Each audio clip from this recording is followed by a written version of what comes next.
Salut tout le monde et bienvenue sur cette nouvelle vidéo. Je vous retrouve aujourd'hui, évidemment, comme prévu, tous les 2 mois, un petit book haul des familles. Et je dis un petit book haul parce que j'ai acheté seulement 11 livres sur les 2 derniers mois, juillet et août. Je trouve que j'ai été plutôt raisonnable.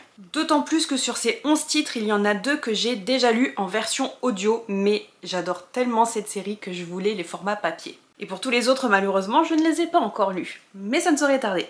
C'est en projet, c'est en cours.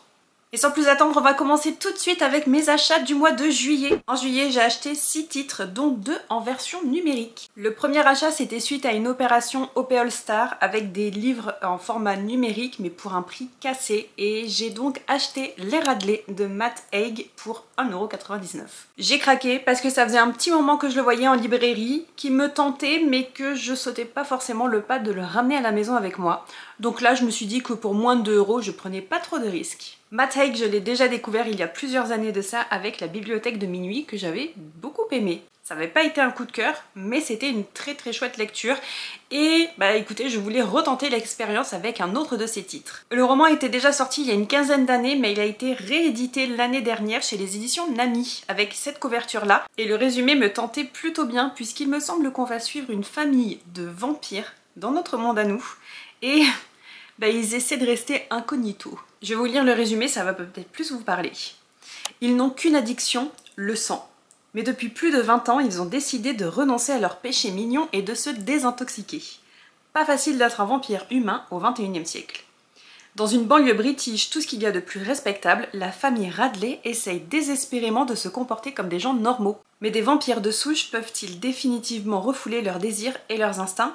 Pas sûr. À contre-courant de toutes les histoires de vampires d'hier et d'aujourd'hui, l'anglais Matt Haig renouvelle le genre avec ce roman qui est autant une force et une brillante satire de notre société qu'un pur plaisir de lecture et d'angoisse. Moi ça me fait pas mal envie, écoutez, ce côté vampire, mais sous un prisme assez décalé. Ça m'a l'air plutôt pas mal. Je pense que je vais me le garder pour le mois d'octobre. Je suis pas sûre que ce soit le genre de lecture qui me fasse peur, qui soit parfaite pour Halloween, pour la saison de la peur. Mais j'ai quand même envie de le garder pour ce moment-là. Et le deuxième titre que je me suis offert en version numérique, c'était évidemment le choix du Reese's Book Club pour le mois de juillet, si je me trompe pas. Parce que j'ai pas lu celui de juillet, mais j'ai pas lu celui d'août non plus.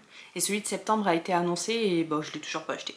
Bref, ici, on va s'intéresser à celui de juillet, donc c'était Spectacular Things. Un roman écrit par Beck Dorestein et bah, malheureusement je ne l'ai pas encore lu, j'espère avoir le temps très bientôt de m'y mettre parce que ça me tente plutôt pas mal. Il me semble qu'on va suivre ici une histoire de 2 sœurs qu'on va suivre sur plusieurs décennies pendant leur jeunesse, adolescence et leurs années de jeunes adultes. Elles sont très proches mais elles ont aussi des rêves assez différents, diamétralement opposés même je dirais. Et on va donc découvrir ce qu'elles sont prêtes à faire l'une pour l'autre pour pouvoir avancer, évoluer et rester soudées malgré tout. Et à la fin du résumé on nous dit que c'est un portrait attendrissant de sœurs, d'amour et d'ambition. Mais que c'est aussi une histoire faite des choix impossibles qu'on est obligé de faire pour poursuivre nos rêves. Ça a l'air vraiment pas mal, j'espère que le style d'écriture de l'autrice me plaira, mais en tout cas l'intrigue me plaît beaucoup.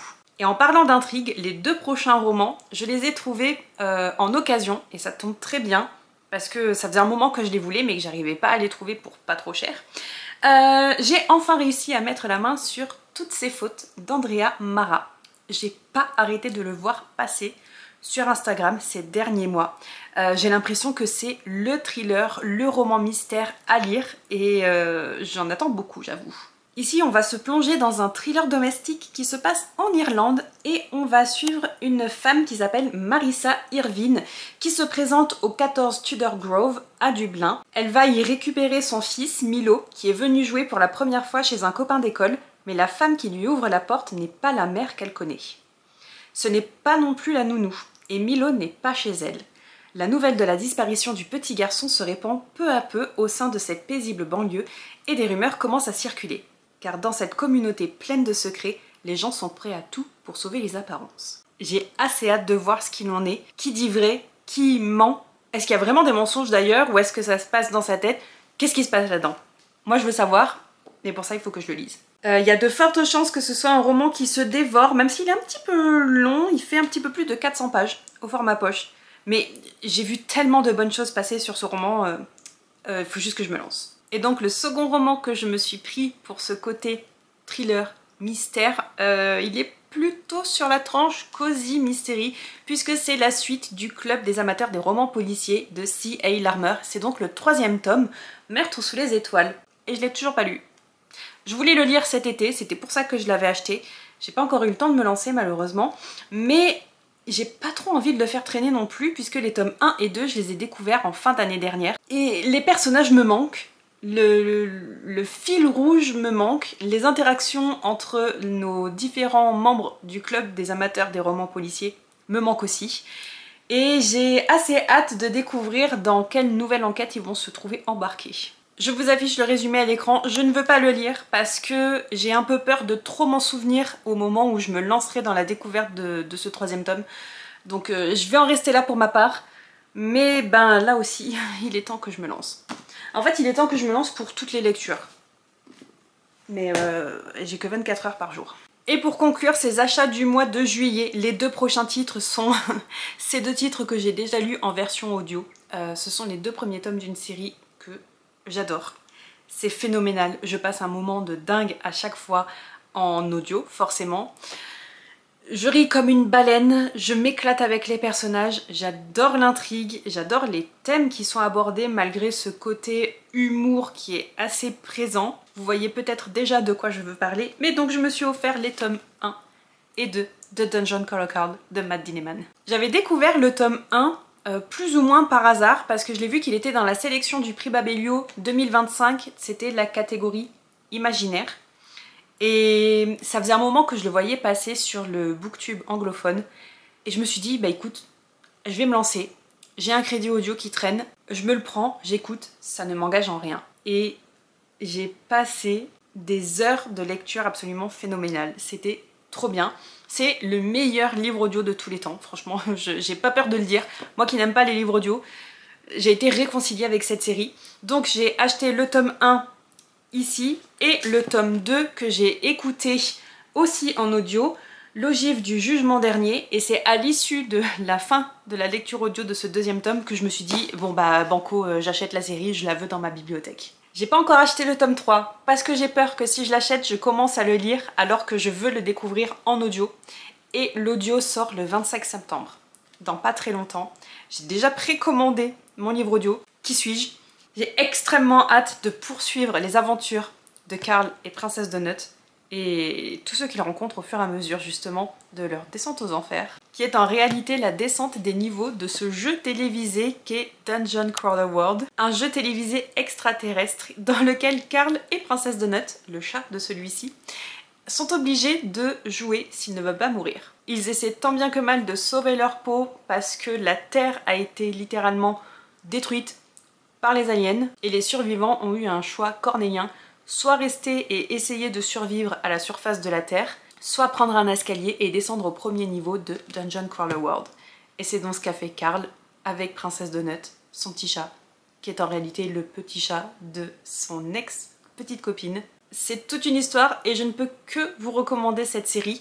Si vous avez toujours un peu des doutes, n'hésitez pas à aller écouter ne serait-ce que les 5 premières minutes du premier tome, ou de lire le premier chapitre du premier tome. En général, sur le site de la FNAC, on a accès aux premières pages du roman. Il n'en faut pas plus pour être accroché. Vraiment, foncez. Foncez. On passe désormais aux achats du mois d'août. Et là, j'en ai acheté 5. Et sur les 5, il y en a 2 qui sont en anglais. Parce que je les ai achetés dans une librairie anglophone que j'ai visitée à Nice et je m'étais dit que j'allais repartir avec un livre, un seul. Et évidemment, j'ai perdu contre moi-même et je suis repartie avec 2 bouquins, c'était impossible de choisir. Et puisque je vous en parle, on va commencer par cela. J'ai donc acheté en premier lieu The Bewitching de Silvia Moreno Garcia. C'est son dernier roman publié en anglais donc, et j'ai craqué. J'ai craqué parce que Silvia Moreno Garcia, comme l'autre auteur dont j'ai acheté le dernier roman, vous allez le voir, ces 2 auteurs ne sont quasiment plus traduits en anglais. Enfin, c'est ce que je pensais, il va y avoir un petit twist après. Bref, j'ai acheté celui-ci parce que Silvia Moreno Garcia, ça fait un petit moment qu'elle est plus vraiment traduite en français, ou du moins ceux qui sont traduits, soit je les ai déjà lus, soit ils ne m'intéressent pas. Et entre-temps, elle a sorti 3 titres, dont The Bewitching, qui n'ont pas été traduits et il n'y a pas eu d'annonce, donc je sais pas s'il va y avoir une version française. J'en ai un petit peu marre de patienter. Je me suis lancée en achetant la VO.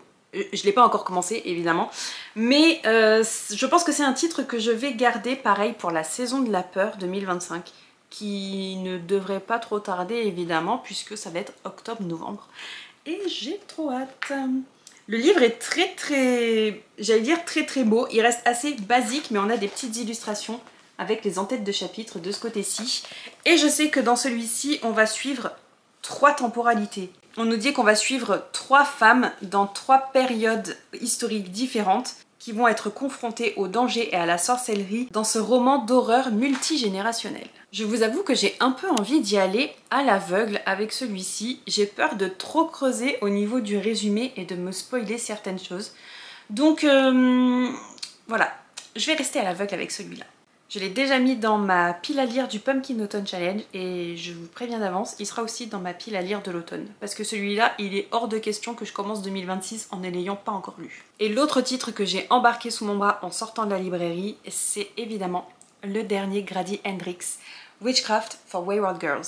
Et alors, je vous disais à l'instant que j'avais pris ces 2 romans parce que les auteurs n'étaient quasiment plus traduits en français et qu'il y avait plusieurs titres qui étaient sortis ces derniers temps mais qui n'avaient pas été traduits. Donc j'ai acheté celui-ci en me disant que ça allait être le même délire, qu'on n'aurait pas de traduction, que j'allais attendre des mois, des années pour rien, donc que j'allais me l'acheter tout de suite puisque je l'avais sous les yeux. 2 semaines après, les éditions City ont annoncé la traduction et la sortie imminente de ce roman. Et ils l'ont d'ailleurs annoncé la veille de sa sortie en mode coucou, c'est nous, ça sort de nulle part, on vous traduit Witchcraft for Wayward Girls, c'est demain dans les bacs, allez-y.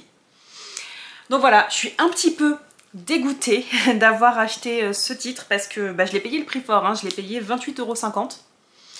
Voilà. Et pour finalement l'avoir en français quelques jours plus tard en librairie, sans avoir été avertie. Je trouve ça dommage, je suis dégoûtée. J'hésite à garder mon roman en anglais et à m'acheter la version française. Mais en même temps, je me dis que maintenant que je l'ai, je suis bien tentée de le garder avec moi. Je me demande s'il n'y a pas des illustrations. Oh! Alors écoutez, je sais pas si c'est dans la version française, mais voilà, dans la VO, on a des pages entières illustrées. Je vais essayer d'en trouver une autre. Hop, il y en a... En fait, il y en a plutôt pas mal. Voilà. Je pense que pour le coup, le problème est réglé. Je vais garder ma VO. Hein. D'ailleurs, je vous ai pas du tout parlé du roman en lui-même. C'est évidemment un roman d'horreur. On est ici dans les années 1970 et on va suivre des jeunes femmes qui sont envoyées dans ce manoir ici afin de cacher leur grossesse et d'accoucher dans le plus grand des secrets. Elles sont donc isolées, cachées de tous et pendant leur grossesse, elles sont régulièrement visitées par une dame qui leur apporte des livres. Et un beau jour, cette dame va leur apporter un livre de sorcellerie. Apparemment, c'est un roman qui est pas mal horreur dans le sens sorcellerie. Il va y avoir peut-être des choses qui vont se passer et qui sont pas forcément de notre monde. Mais j'ai aussi entendu dire que le plus gros de l'horreur, c'est l'horreur qu'on impose à ces jeunes femmes, à ces jeunes filles qui n'ont rien demandé, qui n'ont pas fait exprès de tomber enceinte, qui sont rejetées par la grande majorité de la société et qui se retrouvent à subir un petit peu tout ça. Là aussi, j'ai assez hâte de le découvrir. Pareil, ce sera sûrement pour octobre-novembre. Et bon, je sais pas encore si je lirai la VO ou si j'emprunterai la VF à mon amie parce que elle l'a acheté, elle l'a craqué. Quand je lui ai parlé de ce livre et qu'il venait de sortir, elle m'a dit bouge pas, je vais m'acheter la VF et on verra. Donc dites-moi ce que vous préférez que je fasse. Est-ce que je lui emprunte la version française pour la lire plus vite ou est-ce que je me plonge dans la version originale et qui va me prendre sûrement plus de temps à la lecture, mais je risque de plus apprécier les détails. Après ça, je me suis enfin offert un roman de non-fiction avec La disparue de la réserve Blackfeet, écrit par Anaïs Renevier. Celui-ci fait partie de la sélection du prix Babelio dans la catégorie non-fiction. C'est une collection qui est dédiée spécifiquement aux true crimes et dans celui-ci, on va donc creuser la disparition de cette jeune femme dans la réserve indienne de Blackfeet. Et je pense que ça va se lire vite parce que c'est quand même écrit assez gros. Et même si c'est du poche qui fait environ 300 pages, non moins, il fait 232 pages et là je suis aux remerciements et aux annexes. Donc attendez, sans les annexes on est à 200 pages. 200 pages de non-fiction sur une personne qui a disparu, moi je vais le bouffer. Et ce sera enfin l'excuse pour découvrir cette collection. Bref, j'aimerais bien enfin découvrir l'histoire de cette jeune femme disparue. Je suis quand même assez curieuse de découvrir le destin de cette femme qui, je crois, n'a toujours pas été retrouvée. Je le verrai à la lecture. Je pense que ça risque d'être un moment assez rageant parce que j'ai cru comprendre que, au début du moins, la police ne voulait pas enquêter sur cette disparition parce que cette jeune femme est issue de la communauté amérindienne. Rien que de le dire, ça m'énerve. Le même jour, je me suis aussi offert Les Dents de la Mer de Peter Benchley. La faute aux éditions Game Master qui l'ont republié. Et voilà, bah déjà la couverture, je pense que vous le savez désormais, je le dis assez régulièrement. J'adore les couvertures des éditions Game Master dans la collection Totem. Donc forcément je ne pouvais que craquer. En plus, c'est un classique du cinéma que je n'ai jamais vu. Donc pourquoi pas commencer par le découvrir avec le roman. Et d'ailleurs je savais pas qu'à la base c'était un roman. Je l'ai découvert parce que Game Master en a parlé au moment de la republication de ce titre. En plus ça cocherait parfaitement un mois pour mon challenge littérature de la mer, puisque ça se passe littéralement dans la mer. Forcément, les dents de la mer. Et en plus c'est un thriller, donc je pense que ça va se lire hyper vite et c'est d'ailleurs l'une de mes prochaines lectures. Parce que j'ai décidé que septembre c'est encore l'été pour moi et que ce mois-ci c'est donc le dernier carat, le dernier délai pour découvrir ce roman avant d'attendre la saison estivale prochaine. Et j'ai pas envie d'attendre, ce sera ce mois-ci. Est-ce que vous avez déjà vu le film Les Dents de la Mer? Parce que moi je me suis jamais lancée. J'ai peur de soit être terrifiée, soit le trouver trop cringe. Et enfin, le dernier roman que je me suis acheté sur le mois d'août et le dernier roman de ce book haul. J'ai mis un temps fou à pouvoir mettre la main dessus parce que j'avais décidé de ne pas le précommander pour pouvoir aller l'acheter directement en librairie. Et quand je suis allée en librairie, j'en ai fait 2 différentes, attention, il n'y était pas. Il n'y était pas et j'ai galéré à l'avoir et finalement j'ai réussi à le choper quelques jours plus tard. C'est le premier tome de la trilogie de L'Enfant de la Marée de R.J. Barker. Les Vaisseaux d'Os, publié aux éditions Léa. Je l'attendais depuis qu'il a été annoncé en début d'année dernière. Et ça y est, il est enfin là. J'ai encore pas eu le temps de le lire, mais ça ne saurait tarder. Je pense que là aussi je vais le lire sur le mois de septembre. Dès que j'ai le temps en tout cas, je me lance. On part ici dans une fantaisie adulte et maritime avec des dragons. Ça paraît complètement épique puisqu'on est sur une intrigue où 2 clans différents se livrent une guerre sans merci depuis des années, des centaines d'années même je crois, pour régner en maître sur ces territoires maritimes. Je vais vous lire le résumé, comme ça je suis sûre de ne pas me planter. Depuis des générations, les Saintes Îles et les îles décharnées construisent leurs navires à partir d'ossements de dragons des mers et les ont chassés jusqu'à l'extinction. Si les dragons ont disparu, les tensions entre les 2 nations autour de cette précieuse ressource ne sont jamais apaisées. Jeron Biter a été condamné à commander un vaisseau des morts. Ces navires peints en noir dont l'équipage ne compte que des repris de justice, voués à semer la terreur et le chaos sur les mers des Saintes Îles et des îles décharnées, et à périr sur les flots. Mais il n'a ni le respect de son équipage, ni l'étoffe d'un meneur et se noie dans l'alcool, laissant péricliter son navire. Pourtant, son destin prend une tournure inattendue quand Méas la chanceuse lui ravit le commandement de l'Enfant de la Marée en combat singulier. Cette femme dure et sans pitié est animée par une mission secrète qui non seulement donnera une raison de vivre à l'équipage de Paria sous ses ordres, mais les fera aussi entrer dans la légende. Voilà, si ça c'est pas épique, je sais pas ce qu'il vous faut. Moi en tout cas, ça me tente. J'ai qu'une envie, c'est d'aller m'installer et de commencer à le découvrir. Et je vous avoue que j'espère secrètement, je sais pas si c'est le cas, mais je serais très contente si ça l'est. J'espère que l'un de ces personnages sera un personnage pas forcément âgé, mais un personnage mature, un personnage qui a de la bouteille, qui sait qui il est, qui sait où il va. Et je pense qu'on retrouvera plutôt ce caractère chez Méas la chanceuse. Voilà, je vous en dis pas plus, je veux juste le découvrir, je vous en reparle quand je l'aurai terminé. Ça y est, on est arrivé à la fin de ce book haul et en supplément, j'ai une petite question pour vous. J'aimerais beaucoup que vous me disiez dans les commentaires quel est le dernier titre que vous avez acheté mais qui vous fait vraiment envie. Vous savez, ce titre auquel vous n'arrêtez pas de penser même si vous n'avez pas le temps de le lire encore. Parce que moi c'est un peu clairement le cas avec les derniers que je viens de vous présenter et notamment Les Vaisseaux d'Os et Les Dents de la Mer. Il faut absolument que je me les case sur le mois de septembre, je n'en peux plus. Bref, n'hésitez pas à me le dire dans les commentaires, à me dire aussi si cette vidéo vous a plu. Si jamais vous ne souhaitez pas laisser de commentaires trop longs, comme d'habitude, on va y aller avec un petit emoji. Et cette fois-ci, écoutez, on n'a qu'à y aller avec quelque chose qui vous fait penser à la mer. Soit un bateau pirate, soit les vagues, soit un requin, peu importe, en rapport justement avec les dents de la mer et les vaisseaux d'os. N'oubliez pas de vous abonner à la chaîne si c'est pas déjà fait. Et moi je vous dis à la semaine prochaine dans une nouvelle vidéo. Bye bye!